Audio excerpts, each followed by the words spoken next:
ImoEstime, commercialisateur en immobilier neuf, présente Sud Radio Osez Investir Immo News. Thomas, nous sommes aujourd'hui Plex avec Astrid Cousin pour nous parler de crédit immobilier. Et oui Philippe, Astrid Cousin est porte-parole de Magnolia, courtier en assurance de prêt immobilier. Bonjour Astrid Cousin. Bonjour à tous.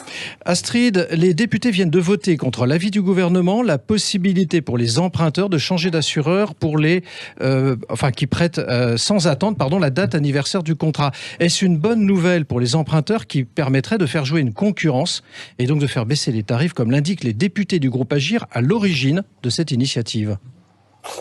En effet, ce serait vraiment une belle avancée pour les emprunteurs qui pourraient, je leur précise parce que c'était un petit peu confus, mais changer à tout moment l'assurance qui couvre leur crédit immobilier. En fait, jusqu'ici, l'emprunteur, il avait deux solutions. Donc, soit il peut changer de contrat quand il veut durant la première année de vie de son contrat, donc pendant 11 mois et 2 semaines, ou chaque année à date d'anniversaire de la signature de l'offre de prêt avec un préavis de 2 mois. Donc voilà, je suis certaine que je vous ai déjà perdu. Et en fait, c'est bien le problème, c'est que cette double législation, elle est ultra complexe.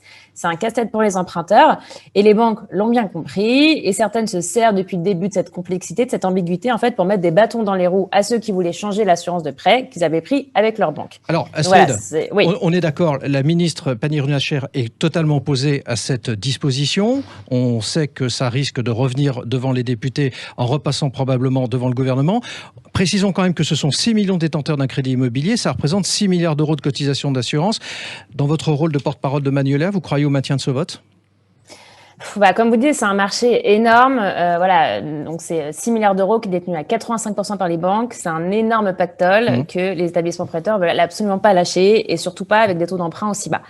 La loi est divise carrément, c'est-à-dire que vous avez d'un côté les membres de En Marche qui sont majoritaires à l'Assemblée et qui sont totalement pour et qui soutiennent à fond ce dispositif. Et de l'autre côté, vous avez les Républicains majoritaires au Sénat qui sont contre.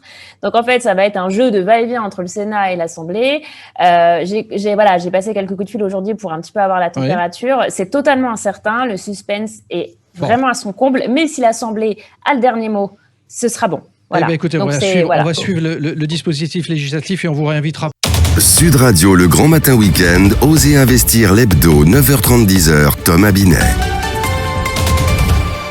Avec Procivis, l'immobilier qui a du sens.